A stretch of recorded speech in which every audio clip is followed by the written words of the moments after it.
பட்சிகளை கவனித்து பாருங்கள். அவைகள் விதைக்கிறதும் இல்லை, அறுக்கிறதும் இல்லை, களஞ்சியங்களில் சேர்த்து வைக்கிறதும் இல்லை. அவைகளையும் உங்கள் பரமபிதா பிழைப்பூட்டுகிறார். அவைகளை பார்க்கிலும் நீங்கள் விசேஷித்தவர்கள் அல்லவா? அவைகளையும் உங்கள் பரமபிதா பிழைப்பூட்டுகிறார். பரமபிதாவின் பண்புகள், 2 பண்புகளை இன்றைக்கு உங்களோடு கூட தியானத்திலே பகிர்ந்து கொள்ள விரும்புகிறேன். ஆண்டவரின் அன்பை நாம் தந்தையின் அன்போடு ஒப்பிட்டு பார்த்தால் எளிதாக இதை புரிந்து கொள்ள முடியும். ஆண்டவருடைய அன்பு எப்படிப்பட்டது? தந்தையின் அன்போடு அதை ஒப்பிட்டு பார்த்தால் எளிதாக நாம் புரிந்து கொள்ளலாம். அதனால்தான் ஆண்டவர் இயேசு கிறிஸ்து தம்முடைய முதல் பிரசங்கமாகிய மலை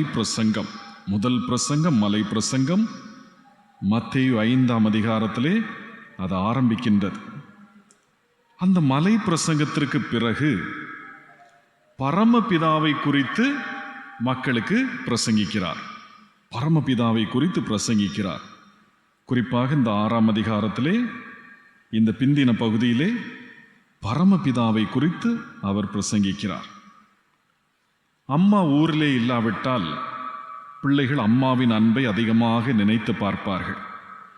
காலையிலே அம்மா எழும்பி எனக்கு காப்பி போட்டு தருவது முதல், சாப்பாடை செய்து தருவது, சாப்பிட்டியா என்று கேட்பது எல்லாம் என்னுடைய அம்மா செய்வார்கள் என்று அம்மா ஊரில் இல்லாமல் வெளியே எங்கேயாவது போகும்போது அம்மாவின் அன்பை அதிகமாக பிள்ளைகள் உணர்ந்து பார்ப்பார்கள். ஆனால் அப்பாவின் அன்பு எப்போ பிள்ளைகளுக்கு தெரியும் என்றால், அவர் உலகத்திலிருந்தே போன பிறகுதான் பிள்ளைகளுக்கு அது புரியும், அது தெரியும். அப்பாவின் அன்பை ஒரு மகனோ மகளோ புரிந்து கொண்டு நினைத்து பார்க்கும்போது, என் அப்பா சரியில்லை என்று சொல்வதற்கு அவனுக்கோ அல்லது அவளுக்கோ ஒரு மகனோ ஒரு மகளோ பிறந்திருப்பார்கள். அதான் ரொம்ப துர்ப்பாக்கியமான ஒரு நிலையாக இருக்கும். என் அப்பா எவ்வளவு கஷ்டப்பட்டார், எவ்வளவு தூரம் என்னை வளர்த்திருக்கிறார், தியாகம் எவ்வளவு செய்திருக்கிறார். அது அப்பா போன பிறகு அந்த அப்பாவை நினைத்து பார்ப்பார்கள். அப்படி அப்பாவை இவர்கள் நினைத்து பார்க்கும்போது இவர்களுக்கு என் அப்பா சரியே இல்லை என்று சொல்வதற்கு ஒரு மகனோ ஒரு மகளோ பிறந்திருப்பார்கள். பல சமயம் உலகத்திலே இளமையாக வாழும்போது, திருமறை அதை கழுகின் பலத்தோடு வாழும்போது என்று சொல்லுகிறது. கழுகின் பலம் என்பது எதை குறிக்கிறது? இளமையோடு வாழும்போது மனிதர்களும் பரமபிதாவின் அன்பை உணரவே மாட்டார்கள். பரமபிதாவின் அன்பை மனிதர்களும் உணர மாட்டார்கள். அவருடைய எந்த அரிய செயல்களும் அவர்களுக்கு பெரிய செயலாக தெரியாது. ஆகவேதான் பழைய காலத்திலே பிரசங்கி என்ற நூலை எழுதிய சாலமோன் முக்கியமான ஒரு ஆலோசனையை சொன்னார். நீ உன் வாலிப பிராயத்திலே உன் சிருஷ்டிகரை நினை. வயதான பிறகு நீ நினைக்கிறாய், வயதான பிறகு கடவுள் எனக்கு எவ்வளவு பலம் தந்தார், என்னெல்லாம் செய்தார் என்று நீ நினைக்கிறாய்.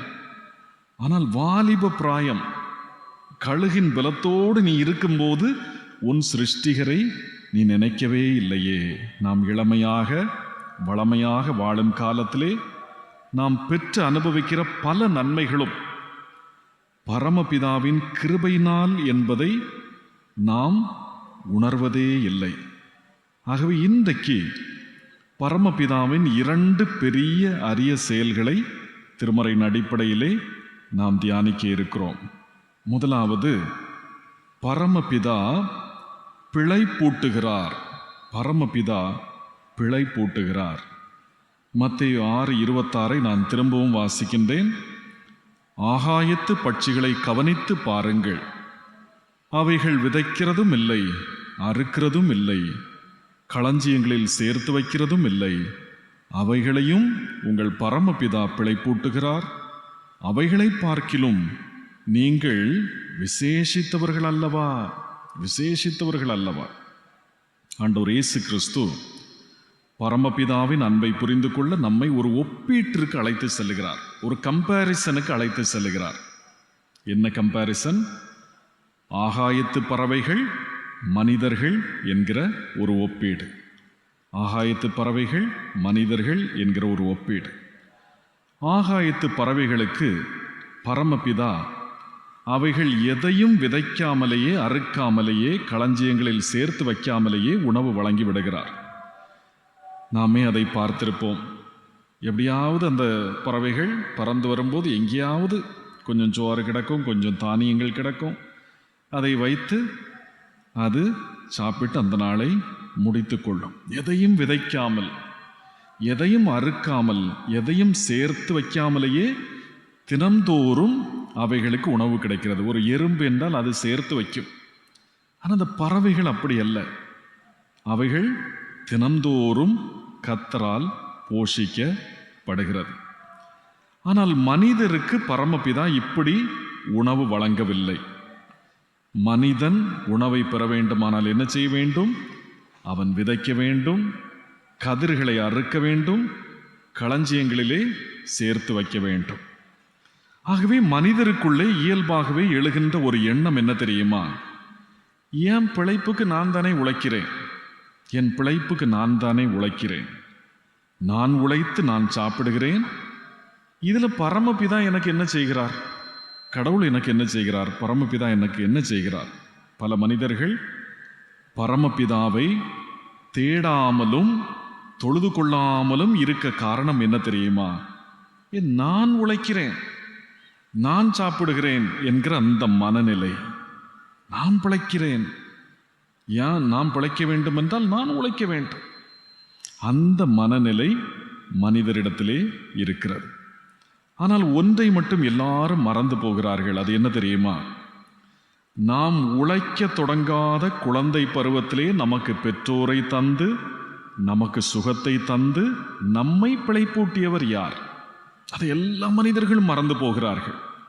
நான் உழைக்க தொடங்காத குழந்தை பருவத்திலே எனக்கு பெற்றோரை தந்து, நல்ல சுகத்தை தந்து என்னை பிழைப்பூட்டியவர் பரமபிதா அல்லவா?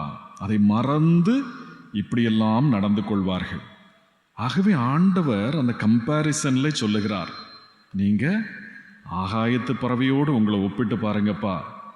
ஆகாயத்து பறவைகளை பார்க்கிலும் நீங்கள் விசேஷித்தவர்கள். எப்படி விசேஷித்தவர்கள்? பறவைகளை விட நீங்க நீண்ட காலம் வாழுகின்றவர்கள். அப்படிதானே? பறவைகளை விட எவ்வளவு காலம் நீங்கள் வாழுகிறீர்கள்.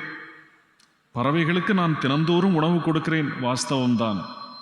ஆனால் இந்த பறவைகளை விட நீங்கள் விசேஷித்தவர்கள். காரணம், பறவைகளை விட நீண்ட காலம் நீங்கள் வாழுகிறீர்கள். நீண்ட காலம் வாழும்படி நான் உங்களை ஆசீர்வதித்திருக்கிறேன், நோய்களிலிருந்து உங்களுக்கு சுகத்தை தந்திருக்கிறேன். ஆனால் இதெல்லாம் உணராதபடி நீங்க பேசுகிறீர்களே. அப்படிதான் அவருக்கு பிரசங்கமே இருக்கிறது. பரமபிதாவை குறித்து அந்த பிரசங்கம் அதுதான். இதையெல்லாம் செய்து கொண்டிருக்கிற பரமபிதா தம்மை விளம்பரப்படுத்திக் கொள்வதே இல்லை. அப்படிதானே? நான் உங்களுக்கு அந்த உணவை தந்தேன், அப்போ உனக்கு காய்ச்சல் வந்தது, உன்னை காப்பாற்றினேன். உனக்கு டைஃபாய்டு வந்தது, உன்னை காப்பாற்றினேன். என்னைக்காவது சொல்லுகிறாரா? ஒரு நாளும் அதை சொல்ல மாட்டார். இதை உணராத மக்களுக்கு உணர வைப்பதற்கென்று அவர் தண்டனையும் கொடுப்பதில்லை. ஒரு அடி கொடுத்தாதான் தெரியும். அப்படி ஏதாவது செய்கிறாரா? ஒன்றும் அவர் செய்வதில்லை. ஒரு திருமணமான மகனுக்கு காய்கறி கடை வைத்து தன்னை வளர்த்த தந்தையை பிடிக்கவில்லை.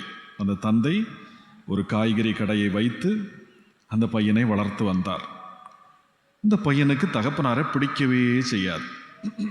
காரணம், அழுக்கேறி அவரது உடை, உழைப்பினாலே வெளிவருகின்ற வியர்வை வாடை அவனுக்கு பிடிக்கவே இல்லை. எப்படியும் இந்த பையன் சிறுவன் என்ற பருவத்தை தாண்டி கல்லூரியிலே போய் சேர்ந்தான். கல்லூரியிலே படிக்கும்போது அந்த கடை வழியாகத்தான் பையன்மாரெல்லாம் போவார்கள். இந்த பையன் இதுதான் என் அப்பா என்று சொல்வதற்கு அவனுக்கு பெரிய கௌரவ குறைச்சல். இதான் என் அப்பான்னு சொல்ல மாட்டான். ஆனால் மற்ற பையன்மாருக்கு தெரியும் இது அவங்க அப்பா தான். ஆனால் பார்த்தும் பார்க்காதது போல அப்படி ஒரு சைஸாக போய்விடுவான். எப்போதும் தன் தாயினிடத்திலே தன் தந்தையை குறை சொல்லிக் கொண்டே இருப்பான். என்னப்பா என்னம்மா, குளிக்கவும் மாட்டாரு, அப்படி வேர்வை வாட. நான் காலேஜுக்கு போகும்போது வழியில் பார்த்து போ அப்படின்னு வந்து சொல்லிட்டு நிற்கார். என்னத்துக்கு அப்படி சொல்லணும்? நான் பார்த்து போயிட மாட்டேனா? ஆனால் அம்மா ஒரு நாளும் அப்பாவை விட்டு கொடுத்ததில்லை. மகன் சிறு வயதில் தன் அப்பா செய்ததை நினைத்து பார்த்தான். காலேஜுக்கு வந்துட்டான். அதனால மகனுக்கு ஒரு வெப்ராளம். சின்ன வயசுல இந்த மனுஷன் என்ன செய்வார்? விடுமுறை நாட்களிலே வலுக்கட்டாயமாக என்னை காய்கறி கடையிலே அப்பா உட்கார வைத்து விடுவார். எனக்கு டிவி பார்க்க முடியாது, எனக்கு கிரிக்கெட் விளையாட முடியாது. ஆனால் கடினமான வேலை எதையும் வாங்க மாட்டார். அந்த மேஜையிலே அமர்ந்து பணத்தை நான் வாங்கி போடும்படி அதிலே உட்கார வைத்து விடுவார். ஆனால் எனக்கு விளையாட முடியாததுனாலே எவ்வளோ கஷ்டமாக இருக்கும் தெரியுமா அம்மா என்று அவன் தாயினிடத்திலே வெறுப்பை அவன் உமிழுகின்றான். சொல்லுகிறான், என்னுடைய டீனேஜ் பருவத்தை, என் பதின்ம பருவத்தை என் அப்பா சூறையாடி விட்டார். இப்படியெல்லாம் ஒரு அப்பா இருப்பாரா? அப்படி எப்பொழுதும் அவன் தாயினிடத்திலே சாயங்காலம் காலேஜை விட்டு வந்துவிட்டால் தகப்பனாரை ஏசிக்கொண்டே இருப்பான். ஒரு நாள் திடீரென்று அப்பா உடல் நலமில்லாமல் ஆஸ்பத்திரியிலே அனுமதிக்கப்படுகின்றார். மருத்துவமனைக்கு மகன் போய் மருத்துவரை சந்தித்த போது அந்த மருத்துவர் சொன்னார், மகனிடத்திலே சொன்னார், உங்க அப்பாவுக்கு சிறுநீர் தொற்று ஏற்பட்டுள்ளது. சிறுநீர் தொற்று, யூரினரி இன்ஃபெக்ஷன். அவருக்கு ஒரு கிட்னி தானே இருக்கிறதுப்பா. அவருக்கு ஒரு கிட்னி தான் இருக்கு. அதனால் நீங்கள் கவனமாக அவரை பார்த்து கொள்ள வேண்டும் என்று அந்த மருத்துவர் சொல்லுகின்றார். மருத்துவர் தன் தந்தைக்கு ஒரு கிட்னி தானே இருக்கிறது என்று சொன்னது மகனுக்கு குழப்பமாக இருக்கிறது. எப்படி ஒரு கிட்னி? அதற்குள் அம்மாவை சொந்தக்காரர்கள் கூட்டிக் கொண்டு வந்து விட்டார்கள், ஆஸ்பத்திரிக்கு கூட்டிக் கொண்டு வந்து விட்டார்கள். இவன் அதனாலே வீட்டுக்கு கிளம்பி போகின்றான். அடுத்த நாள் மருத்துவமனை வந்தபோது அந்த அறையின் உள்ளே அம்மாவும் அப்பாவும் டாக்டரிடம் பேசி கொண்டிருந்தது இவன் காதலி விழுகிறது. இவன் வெளியே தான் இருக்கிறான். அவர்கள் யாரும் இவன் வந்ததை கவனிக்கவில்லை. அப்பா சொல்றாரு, அவன்கிட்ட சொல்லாண்டாம். இதுவரைக்கும் அவனுக்கு கிட்னி பிரச்சனை வரவே இல்லை. ஒருவேளை அவனுக்கு ஏன் கிட்னி பொருத்தப்பட்ட விஷயம் தெரிந்தால் உடைந்து போய்விடுவான் என்று அப்பா சொல்றார்.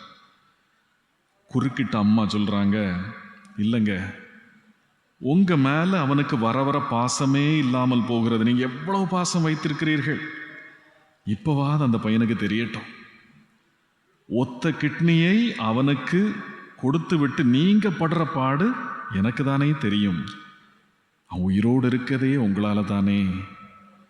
இந்த உரையாடலை கேட்ட உடனே மகனுக்கு தான் வெறுத்த தன் தந்தைதான் தன்னை பிழைப்பூட்டி உள்ளார் என்பது தெரிந்தது.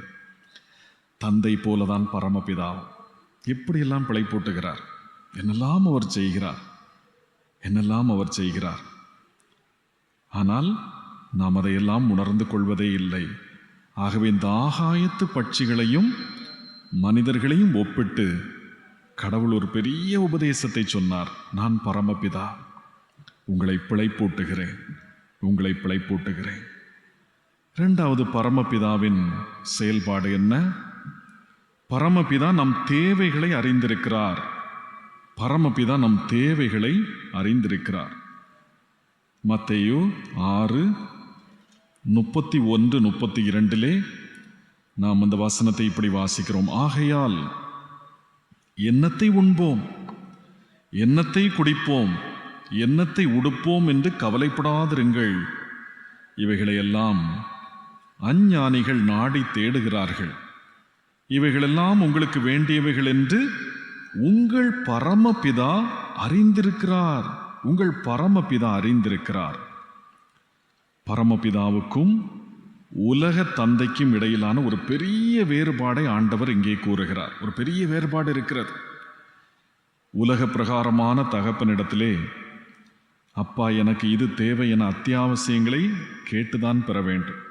அப்பா சொல்லுவார், சொல்லேண்டாமா, எனக்கு மறந்துட்டல, எனக்கு எப்படி ஞாபகம் இருக்கும்? உலக பிரகாரமான தந்தை இடத்திலே எனக்கு இது தேவை, கண்டிப்பாக இது தேவை, வாங்கி வந்துருங்க. அப்படி அவருக்கு ஞாபகம் ஊட்ட வேண்டும். ஏனென்றால் அவருக்கு இருக்கிற வேலைகளிலே அவர் பிள்ளைகளுக்கு தேவையானதை வாங்கித்தர மறந்து விடுவார். ஆனால் பரமபிதா தம் பிள்ளைகளை மறவாமல் அவர்களுக்கு தேவையானதை அருளி செய்கிறார், மறக்கவே மாட்டார். அதற்கு ஒரு அழகான வழி சொல்லப்பட்டிருக்கிறது. அதை நாம் எல்லாரும் நினைவிலே வைத்துக் கொள்ள வேண்டும். அது என்ன வழி என்றால், அவரை தேவையானவராக வைத்திருப்பவர்களின் தேவையை அவர் சந்தித்து விடுவார். அவரை தேவையானவர்களாக வைத்திருப்பவர்களின் தேவைகளை அவர் சந்தித்து விடுவார். அவர்கள் போய் தினந்தோறும் அவர்கிட்ட போய் எனக்கு இது வேண்டும் அது வேண்டும் என்று கேட்க வேண்டியதே இல்லை.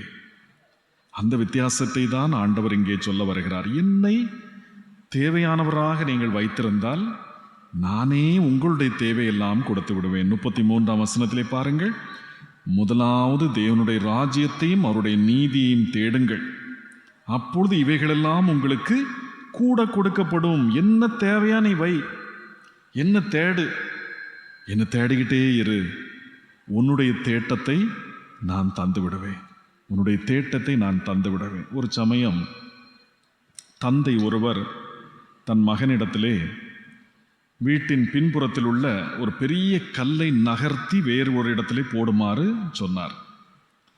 அந்த பையன் முயற்சி செய்து செய்து பார்க்கிறான், அவனால் அதை நகர்த்த முடியவில்லை. இதை பார்த்த தந்தை, மகனே, உன்னிடத்தில் உள்ள அனைத்தையும் பயன்படுத்தி இந்த கல்லை நகர்த்தி பார் என்று சொன்னார்.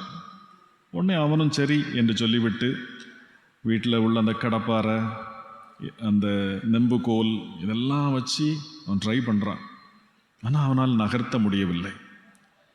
மீண்டும் தகப்பனார் சொல்லுகிறார், மகனே, உன்னிடத்தில் உள்ள எல்லா ஆற்றலையும் நீ பயன்படுத்தி அதை ட்ரை பண்ணு. அவனும் முயலுகின்றான், முடியவில்லை. உன்னை தகப்பனார் சொல்லுகிறார், மகனே, உன்னிடத்தில் உள்ள எல்லா ஆற்றலையும் பயன்படுத்தி என்று சொன்னேன், அதில் நானும்